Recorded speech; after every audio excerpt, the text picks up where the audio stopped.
Hey, good evening everyone. Alright, I am going to show you a 8-mile route that is part of our Riverside series. So we're going to start over here by the baseball diamond, run along the edge of the parking lot, head on to the trail between the water treatment and the neighborhood.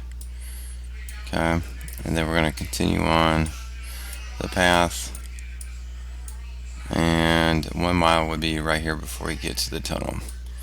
You're going to continue on to the east side of the lake, come up on Cinco Ranch Boulevard, cross on the north side of the lake. Okay, the 2 mile will be about 2 houses before you get to the tunnel. The bridge. Then you're going to take a right and then continue to head along the sidewalk. You're not going to take that bridge right there. You're going to come all the way down to South Fry Road and basically head north. Okay. Then you're going to take a left onto this portion right on through here. Okay, the 3 mile mark would be the third house. Alright, going to go through the tunnel under Cinco Ranch Boulevard. Continue on the north side. Alright, 3.5 would be right here. Going to continue on the north side. 4 mile would be right here.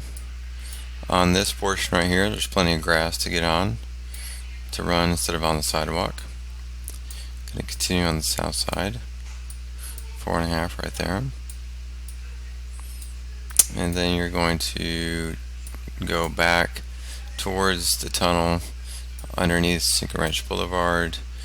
5 miles would be just when you get through that tunnel on the other side.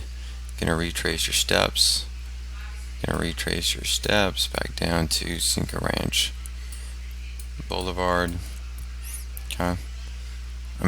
South Fry Road. Then you're going to head north. Your 6 miles will be close to the bridge. You're not going to cross it, you're going to stay on the south side. Continue along the south side of the lake. And then head along the path. Going to do the curlicue through. Once you get to the other side of the tunnel, you get to your 7 right about here. Okay, and you're going to continue along the bayou until you get back to Seven Lakes High School, and again you're going to finish over here. Alright, now this one can also be modified, and I'll show you a different video in a little bit.